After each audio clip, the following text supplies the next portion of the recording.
people have to understand they can make a difference. And how they do that is by harnessing courage and imagination to their passion, and then using their skills and their abilities to make the world a better place. So it doesn't matter really whether that approach is litigation or education or legislation or direct intervention. It doesn't matter. It's what you do best, and it all comes together because the strength of an ecosystem is in diversity.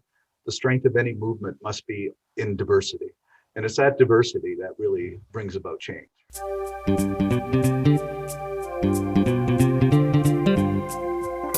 Hi, and welcome to the Innovative Mindset Podcast. I'm your host, Isolde Trachtenberg.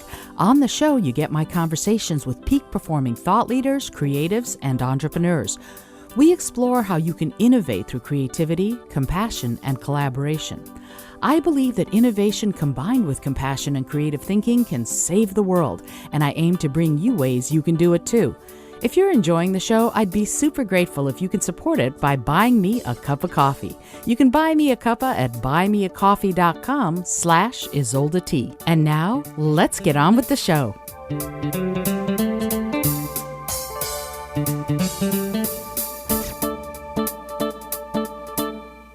Hey there, and welcome to the Innovative Mindset Podcast. My name is Isolde Trachtenberg. I am thrilled that you are here, and I am incredibly honored and thrilled that today's guest is here. Captain Paul Watson is a Canadian marine conservation activist who founded the direct action group Sea Shepherd in 1977. You're going to love all of this, trust me. Watson was one of the founding members and directors of Greenpeace. But in 1977, he left Greenpeace and founded the Sea Shepherd Conservation Society. A renowned speaker, accomplished author, master mariner, and lifelong environmentalist, Captain Watson has been awarded many honors for his dedication to the oceans and to the planet. Among the many commendations for his work, he received the Genesis Award for Lifetime Achievement in 1998, was named one of the top 20 environmental heroes of the 20th century by Time magazine in 2000, and was inducted into the U.S. Animal Rights Hall of Fame in Washington, D.C. in 2002. He was also awarded the Amazon Peace Prize by the President of Ecuador in 2007. In 2012, Captain Watson became the second person after Captain Jacques Cousteau. You know how much I love Jacques Cousteau. I talk about him all the time. So after Jacques Cousteau, to be awarded the Jules Verne Award, dedicated to environmentalists and adventurers. In 2019, he was awarded a commendation from Governor Ned Lamont from the state of Connecticut for 50 years as an environmental conservation activist. He's been described as the world's most aggressive, most determined, most active, and most effective defender of wildlife. Captain Watson, I am so honored to have you here. Thank you so much for being on the podcast. Well, thank you. My pleasure. There are so many things that I want to talk to you about, but one sort of rises to the top. And the first thing is, what started this? What started your passion to defend the environment, to defend marine wildlife? Where did it begin for you, and how has it grown into who you are and what you do today? I was raised in a small fishing village in eastern Canada, and when I was 10 years old, I spent the entire summer swimming with a family of beavers, and had a wonderful summer. But the next summer when I went back, I couldn't find the beavers anywhere. I found out that trappers had taken them all during the winter, and that made me very angry. So that winter when I was 11, I began to walk the trap lines and free the animals and destroy the traps. And I guess I've been doing the same thing for the last 60 years. In one form or another, for sure. So there's so much in that story. The injustice that you saw, that the beavers, they seem to me, animals are to be revered, but also I feel like they're my friends. And so when I look at what you did, saving the beavers the following summer, sort of in honor of the family that was killed the previous year, how do you feel about the creatures we share the world with? What do they mean to you? We need to live in harmony with all species of both plants and animals on this planet if we're going to survive. All life is interdependent. The strength of an ecosystem is in diversity and interdependence. And if we don't, then we're simply not going to survive. and that is a reality. The problem is that over the last few thousand years, we've developed this uh, perspective, which I call, well, it's anthropocentrism, which is Mm, we're the best, we're dominant, everything's about us, it's created for us. And in fact, that's a, a big lie. I mean, mm, really, we're just a bunch of overly conceited naked apes who've become divine legends in our own mind, really. But for the sure. but we have to adapt a more of a biocentric perspective. That was the perspective of people tens of thousands of years ago, and the perspective of many indigenous cultures today. This understanding that we're part of the whole, we're part of everything, and everything is interrelated. Hmm. And unless we do, we're just simply not going to survive. A few years ago, I was called up by Brett Hume, a reporter for the Fox Network, and he said, I heard that you said that bees, trees, worms, and fish were more important than people. And I said, yeah, I said that. He said, how could you say something so outrageous? I said, well, because bees, trees, fish, and worms are more important than people. That's an ecological fact. They can live here without us. We can't live here without them. We need them. They don't need us. Ecologically, they're far more important than we are. And see, until we accept that, the reality of that interdependence and that diversity, then we're simply not going to make it. Since 1950, we've seen a 20% diminishment in phytoplankton populations in the ocean, Mm. and phytoplankton provides between 70 and 80% of the oxygen that we breathe. If phytoplankton goes extinct, we die. We don't live on this planet without it. That's how intimately connected we are to so many species. We can't live in a world without bees. We can't live in a world without worms. We can't live in a world without certain bacterias. Taking all of that in. Yeah, I agree with you 110%. I worked at NASA for many years doing Earth systems science trainings, teaching students, teaching diplomats, teaching professors all about this interdependence, this entire system that we all share. The thing that what you said about the phytoplankton, for example, yes, 70 to 80% of the world's oxygen, 22% is produced by the Amazon rainforest. The question then becomes, if we don't pay attention to these incredible warning signs, some say that we're already past the point of no return. I think we're thinking short term. So the question then becomes, how do we change minds? What do we need to do to get people to change their minds and start seeing these issues as something that's imminent, that is endemic, and that we need to do something about as a global society rather than just one pocket here and one pocket there? Well, there's two paths into the future. One is where humanity decides that they want to live in harmony with other species and survive. And the other path is that we do nothing, and in that case, nature will take over, and we'll solve the problem for us. We'll probably get a good, swift ecological kick in the rear end. We're starting to see that right now. In 1995, Laurie Garrett wrote a book called The Coming Plague, where she predicted the emergence of more and more zoonotic transmission of viruses. And also on top of that, the release of pathogens from melting permafrost in Mm, the Arctic. Now, for the most part, we ignored hantavirus, Ebola, even AIDS, uh, West Nile, SARS, MERS. It didn't affect us. But now we've got COVID, which is global, and suddenly, oh, where'd this come from? Unfortunately, this is a harbinger of more and more zoonotic transmitted viruses to come because we're living out of balance and out of sync with the natural world.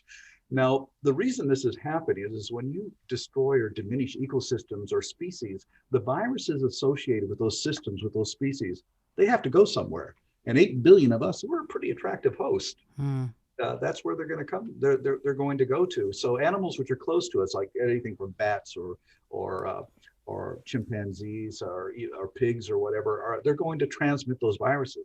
I mean, we get the flu from birds and from pigs. We got the coronavirus, the common cold, from horses because of our close long-term association with them.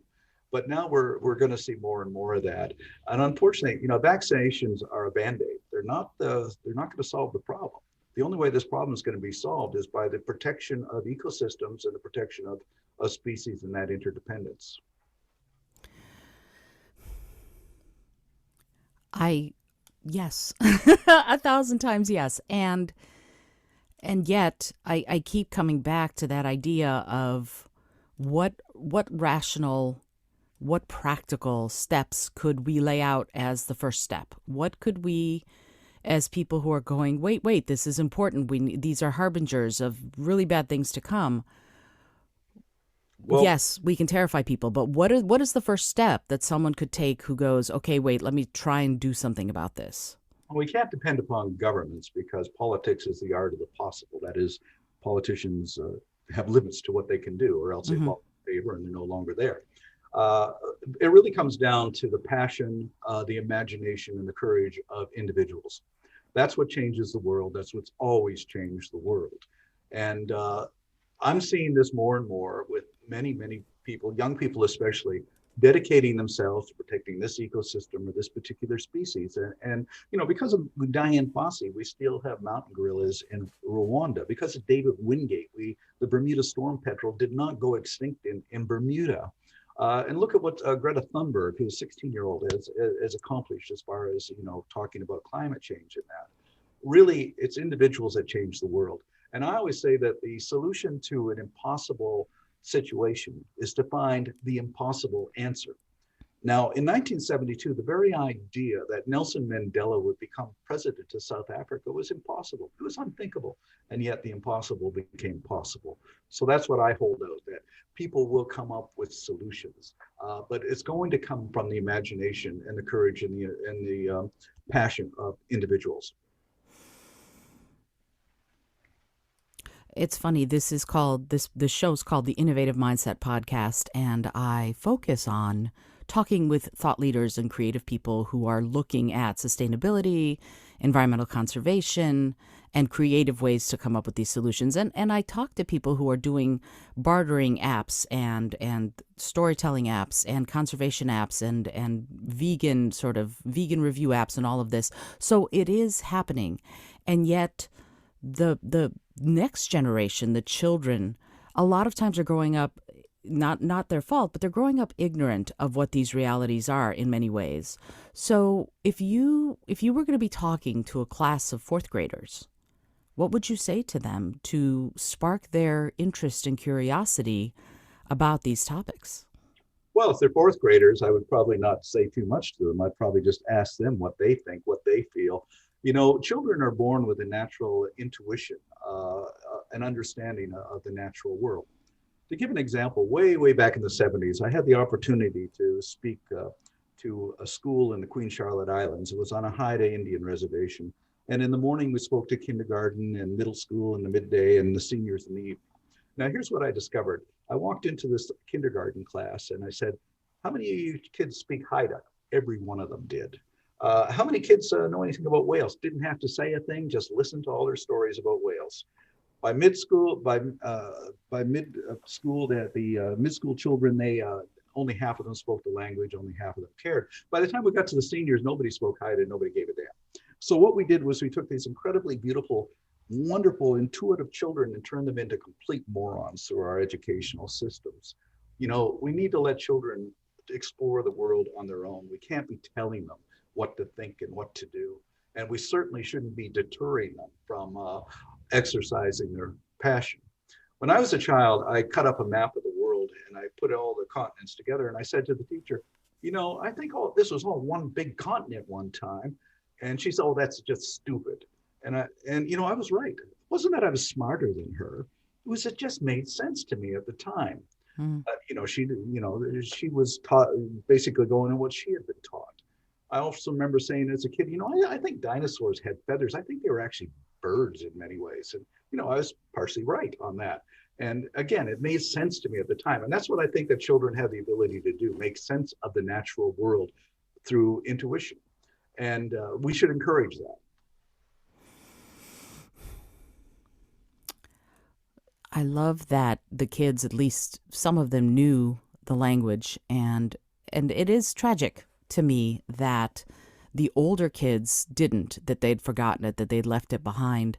And one of the things that I've done in the work that I do with in schools, I'm known as the Earth Lady, and I go in and I talk about Earth system science to kids, soils especially when you said worms were great. Absolutely, worms are the soil's best friends. Uh, and yet, one of the things that I do is I do mentoring programs, but it's not that the seniors mentor the fourth graders, it's the fourth graders who mentor the seniors because they're the ones who have that innate curiosity. And so you as you work with people, as you inspire by your deeds and your actions, when somebody says to you, "What would you have us do?" What would you say?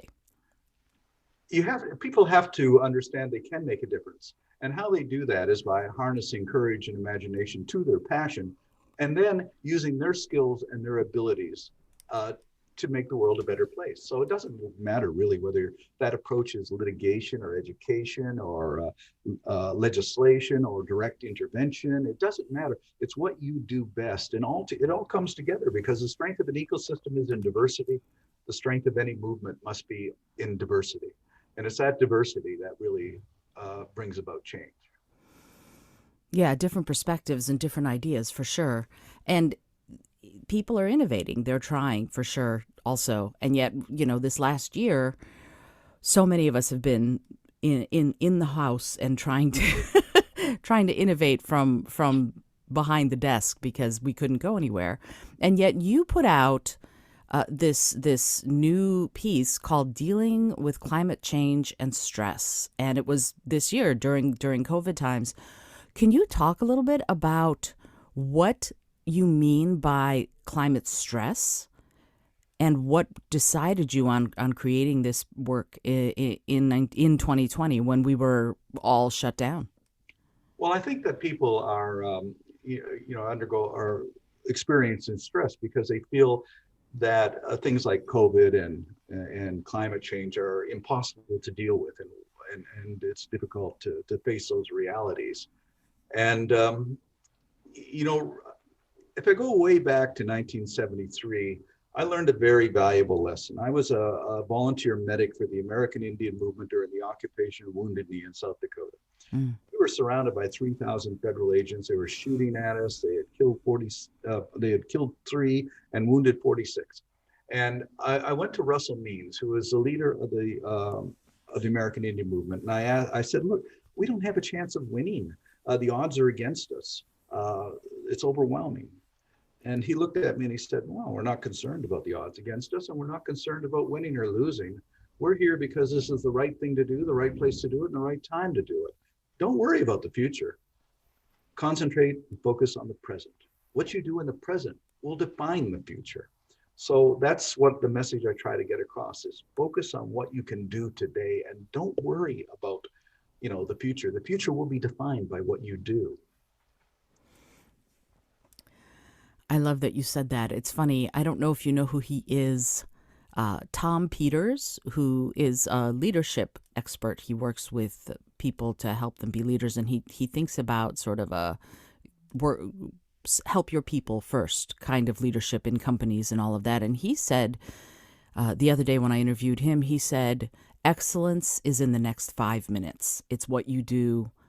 The very next thing you do, you can be your very best." And it sounds to me like you two are thinking in a similar vein that it is what you do now, today, that makes all the difference. And tomorrow, in some ways, will, as you said, be be based on what you do today. And it hasn't happened yet, so anything could happen. And so I guess the next question I have for you, sir, is it too late? Are we past that point, do you think? Or is it just keep your head down and do the work today, and whatever happens tomorrow happens tomorrow? I certainly don't think it's too late. As long as we're alive, we can take action. We have hope. Um, but again, you have to really accept the humility of who we are. We're part of the whole and related, interdependent with all of these other species. Where they go, we go. And so we have to protect them also. Mm, So, we're just not going to live in a world without, I get, here's the best way to describe it. The Earth is a spaceship. It's on this incredible voyage around the Milky Way galaxy. It takes 250 million years just to make one orbit of the galaxy. It's an incredible voyage at incredible speeds. But on this spaceship, there's a life support system, and that provides us with the air we breathe and the food we eat and regulates climate and temperature. And that life support system is maintained by a crew of sentient beings on spaceship Earth. We're not part of that crew. We're the passengers. We're having a wonderful time amusing ourselves, but we're not maintaining the system. But what we are doing is murdering crew members. We're killing off crew members. And there's only so many crew members you can kill before the machinery begins to break down. And there's so many trees you can lose, so many fish you can take out of the ocean before things begin to break down. And so we have to respect the crew. We have to protect the crew. And unless we do, then the passengers are going to go down with the ship. I've never thought of us as just the passengers. That makes me a little sad, uh, because I would like to think that we could be part of the crew and be take an active role in managing those resources, managing what else is going on the planet with us.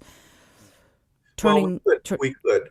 I mean, uh, our only real skill is the ability to manipulate tools and have a technology in that respect. And so, at some time in the future, maybe when the planet is threatened by an incoming asteroid, we'll have the ability to destroy the asteroid and protect everything. But that's about the only functional thing I think that we can do. wow. Oh, okay. Well, it's interesting because I remember seeing this temperature mean map when I was at NASA from 1880 to roughly the present, and it's basically the yearly mean temperature of the planet and how much it's gone up in the last 40 years. And so to me that means that's human change. That mean temperature change is human derived. And so what if we were to be the people who went, wait a minute, we can do something about that. We can curtail our use of fossil fuels. We can start looking at the earth as an actual system. That's the kind of thing that I'm wondering if we started taking as again a global species, not just this country, that country, this municipality, that municipality. What do you think we could do if we did that? Could we make enough of a difference in climate change and avert the what I think is the coming climate crisis for sure? Well, of course we could, but the problem is that our species is ecologically insane. we don't have we don't have the ability to do that. Just look around the world at world leaders. They're incompetent. They have no idea as to what the real issues are. What they focus on are trivialities all the time. And that is compounded by the incredible avarice, the incredible greed of corporations that are supporting and putting those particular politicians into the positions that they're in. And how do you stop that? You have to work outside of it. There have to be movements that are inspired by individuals and groups of individuals. If you look at the history of every social revolution on this planet, it was all accomplished by very small groups of people taking action. Governments don't change things. Slavery wasn't ended by Abraham Lincoln. It was because of the passion of Wilberforce and Douglass and so many other people working and who suffered to get that. Uh, women got the right to vote in this country and other countries, not because of, say, Woodrow Wilson. He signed the law, but he was their main opponent. He opposed them every step of the way, but he gets credit for it. No, the credit goes to all of those women who suffered and are arrested and who died to get that right. Again, and movements don't get the credit for it. Politicians get the credit for it, but it is the movements that make the difference. Hmm. I agree with you, and I see things. How do I put this? Taking the sort of what they call same sex marriage thing here in the USA for sure. At one time, just like you were talking about Nelson Mandela, at one time that that would have seemed impossible, and yet now it's the law of the land in this country. And some of this was the movement, and yet we watched state after state after Commonwealth go, yes, people of the same sex can marry, and now it's the law of the land. So legally, those people could be together but they couldn't be married, but now they can be. And so things changed, and it's like the movement was there, but public opinion had to go towards it also before the governments of those states went, okay, yes, we'll make it a law. So I keep coming back to, in some ways it's a weird thing to say, but in some ways it feels like it's marketing, that if we can make people see, open people's eyes to the importance of saving marine wildlife, the importance of averting the climate disaster, that maybe that will become the law of the land someday too. And the question I wonder is, how do you feel about that? And also what your thoughts might be on changing those minds and opening them in that direction. Well, we can certainly try to change minds, but what will really change minds is the ecological realities. And we're seeing the consequences more and more every year. Everything from this pandemic to weather change, radical changes in weather, and people are dying because of it. And so hopefully we'll come to the realization that we really have to address this. And we either do or we don't. When people say, "Don't you ever get depressed?" I say, "Well, let's just take a look at the history of mass extinction events on this planet. There's been five prior to the one that we're in now, called the Anthropocene. The Permian extinction wiped out 97% of everything in the ocean and 75% of everything on land. And the Permian, what did all these mass extinction events have in common? Well, 17 to 20 million years, it's a full recovery. And so no matter what we do, it'll be a full recovery in 17 to 20 million years. The Earth will be a nice planet. We just won't be here. So this is really not about saving the planet. It's about saving ourselves from ourselves." I agree completely. The Earth will be fine for another, what, a few billion years, until the sun does what it does at the very end of its life.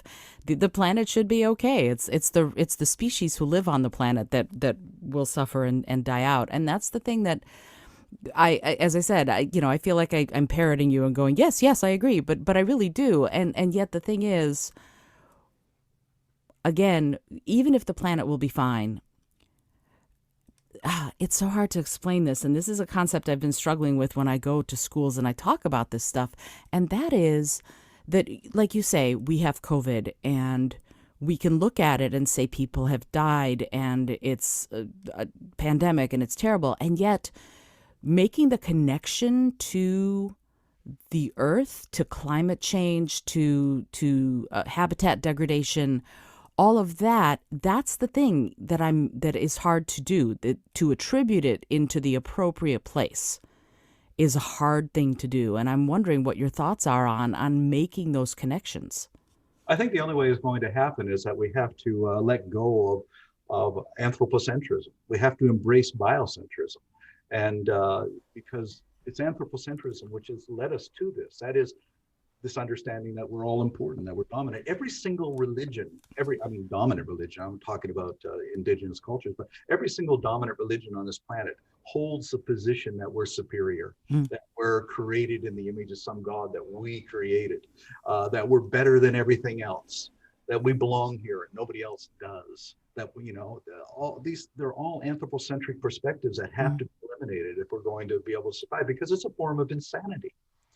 And of course, most people will say I'm insane for thinking that, but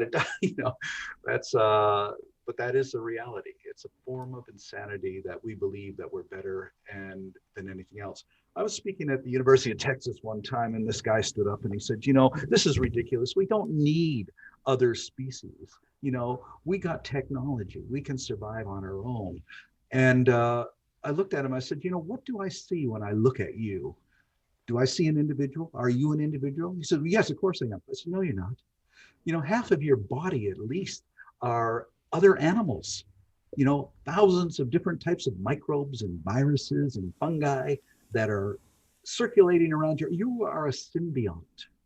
You are a community of living things, and you can't live without them. You need certain viruses. You need certain bacteria in order to survive. Manufacture your vitamins, even trim your eyelashes, so you are a community, and you have to understand that what your body is the same thing as this whole planet is, a community of living things interdependent with each other. And we can't live outside of that reality for long. Yeah, I love looking at this sort of as the Gaia principle, or the Earth as a biosphere. That's how I describe it. It is one, as far as I'm concerned, one living, breathing organism. Is just the respiration and transpiration happens between plants and animals. Them being us being part of animals, as far as I'm concerned. The Well, thing, I'm sorry, sorry. look at it this way also. What is this planet? What is the planet? We call it the Earth, but it isn't. It's a planet ocean. Mm-hmm. And that means that it's water in continuous circulation. Sometimes it's in the sea, sometimes it's locked in ice, sometimes it's underground, sometimes it's in the atmosphere, and sometimes it's in the cells of every living plant and animal, constantly in circulation. The water in your body right now is once in the sea, once in ice, once underground, once locked up in, plant life everywhere. It's constantly circulation. That just shows you how interdependent everything is, because it's the same water flowing through everything. The same water in your body right now was once pissed by dinosaurs, 65 billion years ago. It's the same water. Water is the lifeblood of the planet. That is what makes all of this possible. Absolutely. I'm going, yes, yes, absolutely. I agree with you completely. And if we look at the hydrosphere, we can certainly see all of those cycles happening. And one of the things I do with the kids when I work with them is we take a drop of rainwater and we follow it through the entire hydrologic cycle and how it will be working its way through plants and animals and all of that. And if we make that connection, maybe that's the way to do it. Maybe follow a drop of rainwater is the way to go to see how it all works. Because this is one of the things that I think people aren't thinking about is that the Earth is a closed system. Sure, there's the magnetosphere, but really it's a closed system. We're not going anywhere. Nothing comes in. This is it. So if that's the case, if this is a closed system, what are the possibilities for us as far as uh, I mean, yes, we can make sure that we use fewer resources, but what are the possibilities here for us if we recognize that we're living in a closed system? Well, I think that what we could do is just learn to cooperate, not just with each other, but with all other species on the planet. It's cooperation which is going to make the difference. And but right now we don't even see these other species, let alone cooperate with them.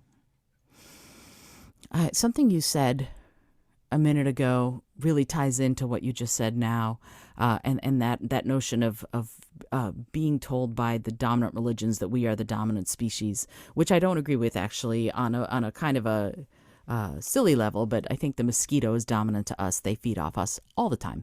But having said that, there's a wonderful scholar named Daniel Hillel. I don't know if you know who he is. He's a soil scientist and a biblical scholar, and he talks about that word word dominion that is in the Bible. And he says that it's actually in the original Aramaic, it's not dominion, it's more like caretaker.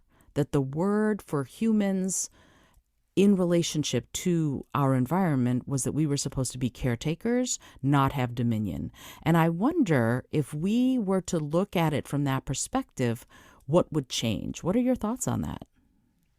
Well, I disagree with that also. First of all, the word dominion comes from the Latin dominate, but caretaker, that also is saying that, well, we're better than everything else. No, we're not caretakers. We're part of. The real caretakers, if we want to really look at it, is the bacteria and the insects and everything that makes life possible. We can't. They actually are the dominant life forms on the planet because can't live without them. But no, we of course should live in harmony with all other species, and that means belonging. So I would rather use the word belonging than as being caretakers. Mm-hmm. And if we do belong, and yet we're sort of like the bully on the block.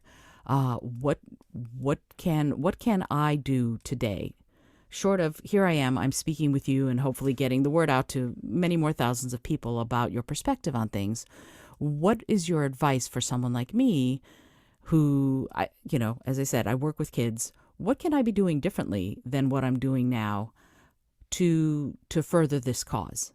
Well, I think you're already doing it. I mean, what we have to do is understand what our abilities, what our skills are, and harness those abilities and skills to make this a better place. So again, it doesn't matter whether your approach is legislation, litigation, education, or direct action. It doesn't really matter.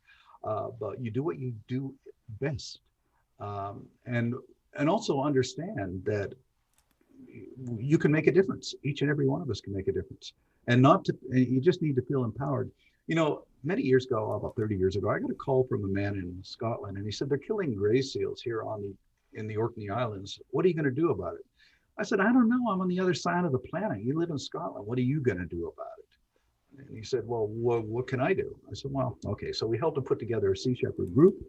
He got some volunteers from Scotland. They all went up to the Orkney Islands, a very enthusiastic bunch. They walked up to the sealers, literally ripped the rifles out of their hands, threw the rifles into the ocean.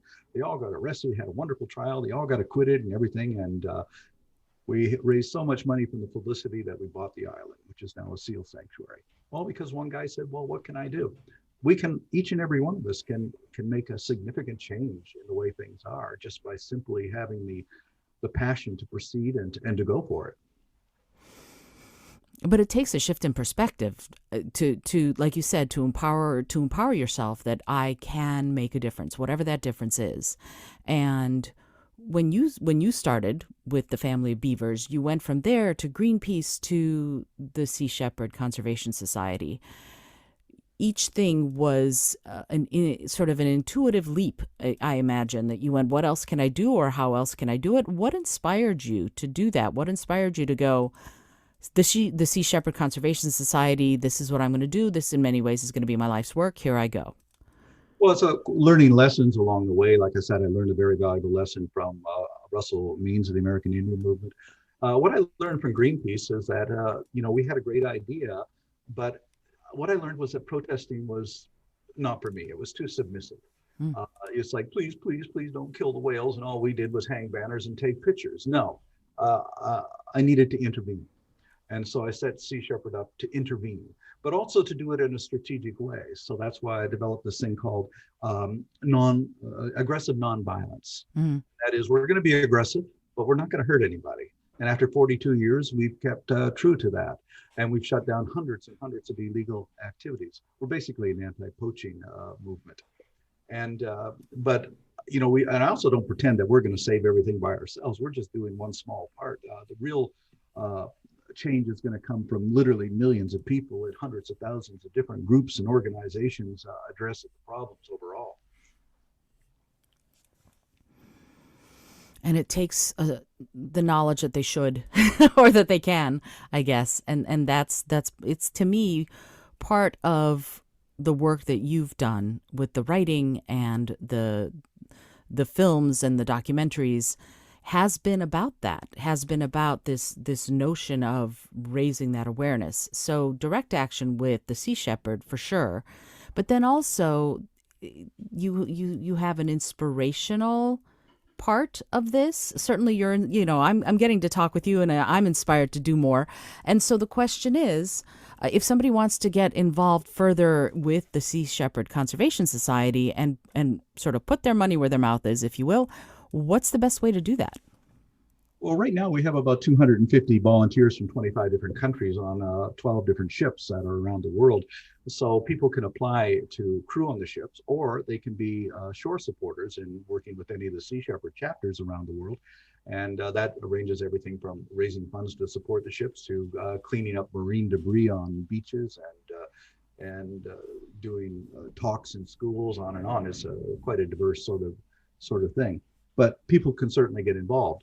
But also, I have over the years felt that what we do is empower people to go whatever way they wish. Like right now, one of my former captains, she's operating her own vessel off of the north coast of Africa, a vessel that was bought for by the artist Banksy. And what she's doing is rescuing refugees. That's what she wanted to do. And we encouraged her to do that. And she felt empowered to do so. And that's what she's doing now. And there's so many examples of where our crew have come on board and have gone on and done other things in many other ways, not related to Sea Shepherd, but all at the same time, it's all, contributing to to change overall.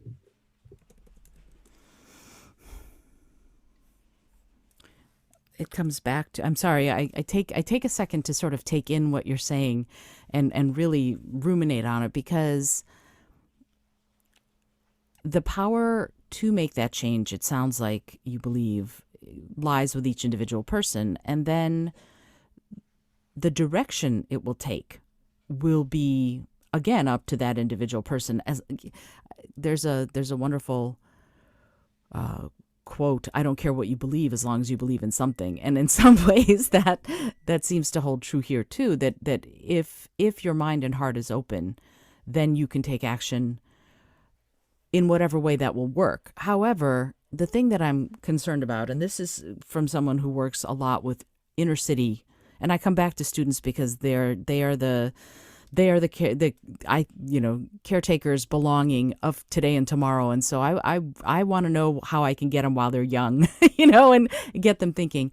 And so when I look at and work with inner city kids in urban areas, they're out of touch with the natural world around them. I will ask them where a potato comes from, and they'll say the store. They're not thinking, oh, it's a tuber that grows in the ground. And so I come back to connection, and how do we make that connection for people who are not living near sort of expanses of nature? Well, that of course is difficult.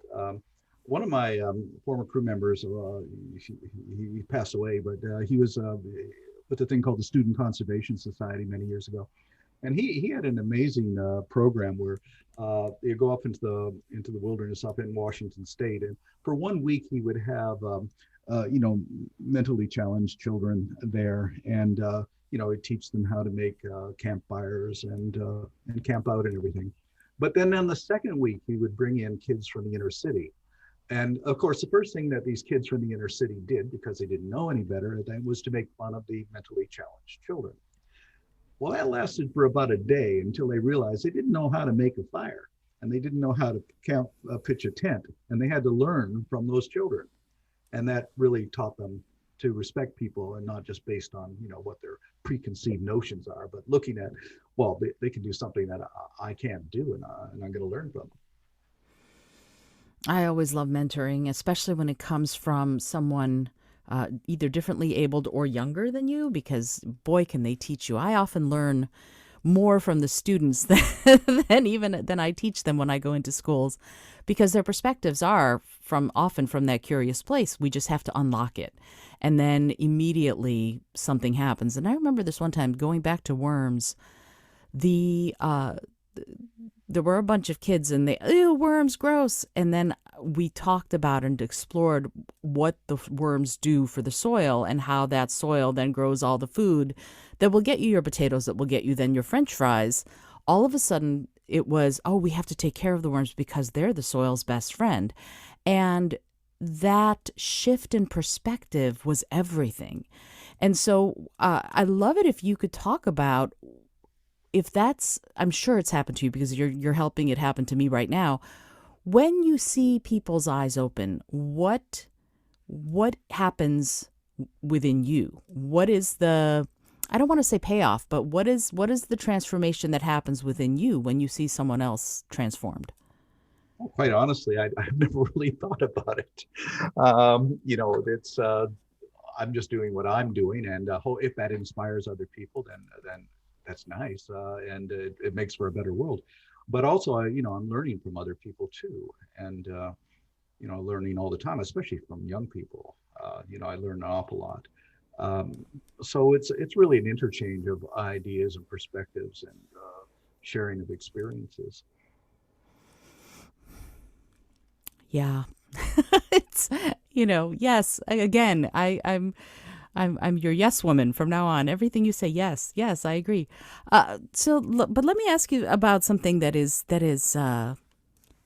isn't so happy, happy, joy, joy. They call you an eco pirate, Mhm. and I wonder what that actually means from your perspective. Well, back in the 90s, our opposition, mainly poachers and hostile governments who were supporting the poachers, decided to call us pirates. I said, oh, well, I was a student of Aikido, which is where when a force comes at you, you use it to your advantage. I said, well, if you're going to call us pirates, well, then we'll be pirates. And so we designed our own Jolly Roger, and it's very symbolic. But here's the thing about pirates: they get things done, and they cut through all of the bureaucracy. But we also have a misconception. What were the pirates? Actually, there's a great series on Netflix right now, which I think really illustrates this on the age of the pirates. We tend to think of them as a bunch of really hooligans, killers, and that, but they were way ahead of their time. In the 17th century, those ships were run democratically. They elected their governments. They accepted people regardless of what their race or their gender was. There were female pirates. There were Africans pirates. When Blackbeard used to attack slave ships, and he would he wanted the ships, and he would free the slaves, and he would give them a choice. You can go ashore, be free, or you can join my crew and rise to the level of your competence on that. His lieutenant was African. uh, you know and people say, well, they come down to, well, they were a bunch of thieves. Yes, they stole gold from the Spaniards. And where did the Spanish get that gold? They stole it from the from the Incas and the Aztecs and that. So are you really a thief if you steal gold from thieves? I don't know. But in a world where a 10-year-old boy could be hung for stealing a loaf of bread in London, it wasn't a far stretch to take the risk to be a real pirate. When Anne Bonny was asked about, she said that there was a death penalty for piracy, and she said, "Well, thank God for it too. If it wasn't for that, every joker would be doing this job." I love it. I love it. Uh, this notion of we tend to romanticize pirates, but I love that you have. It's a wonderful way of looking at piracy, because we don't tend to think of pirates as a positive force, and because what's mine is mine, what's yours is sort of the law of the land. But if we look at it as an interdependence process, then we are going to start looking at things quite differently. I do want to touch on something you just said, though. You're an Aikido student. What style do you study? Oh, that was many years ago when I was very, very young. So I can't really recall all of that, but Uh, I do remember the basic lessons, which is to use that force which is being used against you for you, yeah, and that's what I remember most. I'm a black belt in Aikido. That's why I was like, oh, that'd be cool if we studied the same style. Yeah, I love that notion of harmonizing with your opponent. And the way my sensei puts it is, you go with them where they're going, and then help them go just a little bit further. And that's Aikido. So okay. But I also studied Chung Mu Kwan, which was interesting because they don't have belts in Chung Mu Kwan. In fact, they do. They give you a black belt when you start and said, "We don't want to hear any more about belts. You got your black belt now. Start to learn stuff." I loved I loved it when my sensei said, "Oh, you've gotten your black belt. Now you've earned the right to begin studying." I was like, "Oh, yeah, well, only 5 years later. Great." So it took a while for me to earn the right to be a student. At first, those first few years are just practicing to be ready. So there's so many other things, but I know you have a life to get back to. I would love to chat with you real quickly about Seaspiracy. It's a Netflix special that's going to be premiering on March 21st. I was wondering if you could talk a little bit about what that is.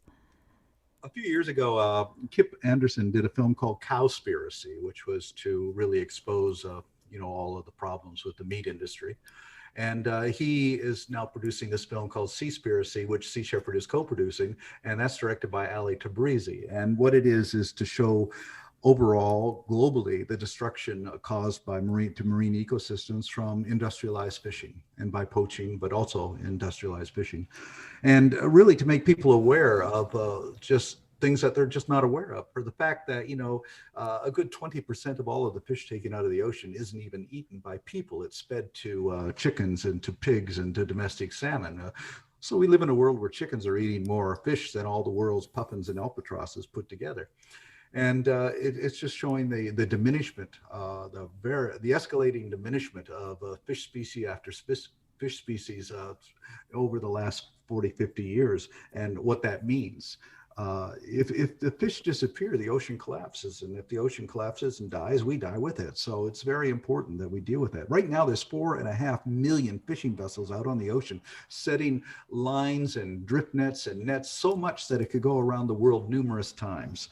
And to give you an idea, in 2015, we intercepted a toothfish poacher in the Southern Ocean. It was the longest pursuit of a poacher in maritime history. We chased that vessel from the coast of Antarctica to equatorial West Africa, 110-day Wow. pursuit. We had two ships involved. The Bob Barker did the pursuit, and the Sam Simon came in, and its job was to recover the net that the Thunder, the toothfish poacher, dropped. It took 110 hours to recover that net. It was 72 kilometers long and weighed 70 tons, and that was just Wow. one ship. So it just shows you the scale of it. These are weapons of mass ecological destruction that are being set each and every day. And they talk about sustainable seafood. There's no such thing. There is no sustainable seafood. Even the word sustainable, that was coined by Gro Harlem Brundtland, the Prime Minister of Norway in 1972 at the Rio Environmental Conference. And what does it mean? It means business as usual. But this is the name we're going to use. Call it sustainable everything. There is no sustainable fisheries. And again, your new number one fan goes, I agree. And you make me very happy. I'm vegan. So when this premieres, what is the message that you hope people will take away from watching it? Well, hopefully people will stop eating fish. And also, I should point, you're vegan. Our vessels have been vegan since 1999 and vegetarian since 1979. You don't have to be Fabulous. vegan to join our crew, but you have to be vegan while you're on the crew. I love it. I don't think I can join your crew, but I love that is the case. I went vegetarian in 1987 and vegan in 2003. And it's funny how many people ask me, "So, are you eating meat yet? Are you going to go back?" No, of course not. This is my life. And yet it's strange to people. It's strange to people that that is a choice that I would make. And there are the same sort of old tired arguments. Oh, we're omnivores, blah blah blah. And I think it's about choices. And so I choose this, right? So when we choose a course of action, in many ways it's empowering. And if you are talking to someone who disagrees with your stance, with your viewpoint, what is your response to someone who goes, "Well, we're omnivores," or "Well, this is part of the way we do things"? Yeah, What is your response to someone like that? it's great to be an omnivore when there's only 200,000 people on the whole entire planet, but there simply isn't room for 8 billion meat-eating, fish-eating primates. It's an unnatural situation. We Mm, kill 65 billion animals alone. That's not talking about the fish. 65 billion animals a year, every year, are slaughtered, and that is the single greatest contributor to greenhouse gases, the single greatest contributor to groundwater pollution, and the single greatest contributor to dead zones in the ocean. This is an ecological crime of incredible proportions. And if people choose to be participants in that crime, then that's what they are, participants. They're contributing to the destruction of life on this planet, and also contributing to our own extinction. that says it right there. I agree completely. And it's a tough place to stand, I think, because your history will show that that you're right, and yet in the moment, perspective is hard. It's kind of like the difference between talking to someone about the difference between weather and climate, and you can say, "Oh, there's a hurricane for these few days," but thinking about it sort of climatologically, it's the this many hurricanes, this severe, are being caused by the climate crisis. And that's a long term view. And I wonder sometimes if our species has the capability, honestly, of thinking truly long term in order to make these changes be lasting ones. What are your thoughts on that? Well, we also have the complication of absolutely insane thinking, like these hurricanes and floods are being caused by gay marriage. It's really hard to argue with people who have that mindset. I mean, what do you say? Right. And that, but they've deluded themselves. I call it collective mass psychosis.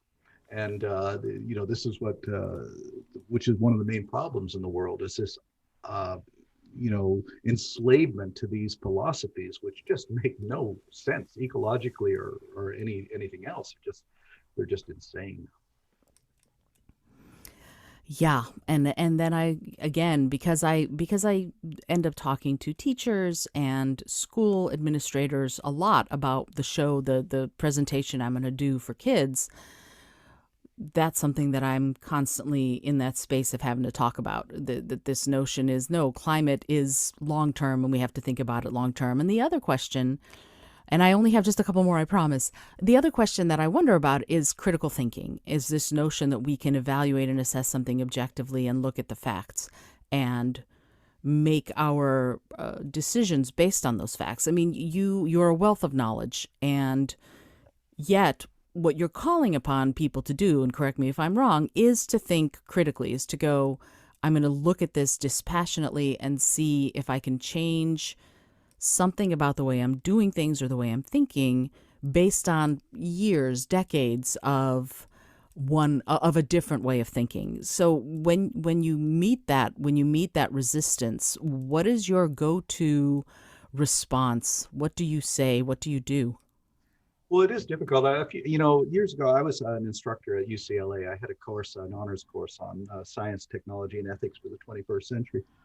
And one of the students asked me to explain what the concept of doublethink, meaning believing in two opposing ideas at the same time. Mm-hmm. And I said, okay, well, how many people in this class are Christians? I think 6 people put up their hands.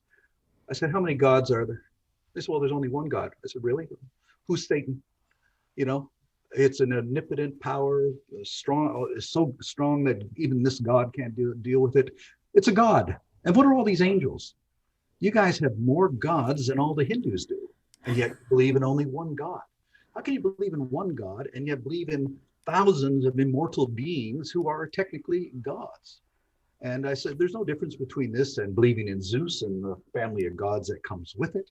I mean, so this is the concept of doublethink, that you can think these two opposing ideas because you've got this locked into your brain that this is a reality, when in fact it's really just a delusion. We think we're so intelligent, but we're not. I was arguing with a whaler one time, and he says, "But Watson, you say that whales are more intelligent than people. This is a really, really stupid thing to say. How can you be so stupid?" And I said, well, George, I believe that intelligence is the ability to live in harmony with the natural world. And by that criteria, whales are far more intelligent than we are. He said, well, by that criteria, cockroaches are more intelligent than we are. I said, George, you're beginning to understand what I'm trying to tell you. Uh, there you go. You've got it. I love it. I'm going to use that. I'm going to totally steal it and use it. That's fantastic. Uh, Captain Watson, I'm so grateful that you were able to take the time to talk with me today. I have just one last question, and it's kind of a silly question, but I find that it yields some poignant answers. And the question is this: if you had a plane that could skywrite anything for the whole world to see, what would you say? Well, the one thing that I say all the time, and it's actually a quote that's associated with me, is if the ocean dies, we all die. That's a truth. That's an objective truth, I think. And that's it. Again, thank you so much for being on the show, Captain Watson. You have no idea how much I've enjoyed this conversation. It's been just a pleasure and an honor. Well, thank you very much. Oh, I'm so thrilled, y'all. I have to say that. This is Isolde Trachtenberg for the Innovative Mindset podcast. So grateful that Captain Paul Watson was able to take the time to chat with me today. If you enjoyed this, let me know. I'd love to hear about it. And go join the Sea Shepherd Conservation Society. Go see what you can do to get involved, so that we can all save the planet, save ourselves. And as Captain Watson says, actually, the planet will be fine. It's all about, let's be selfish. Let's save ourselves, doggone it. And until next time, I hope you enjoyed the Innovative Mindset podcast. This is Isolde Trachtenberg reminding you to listen, learn, laugh, and love a whole lot.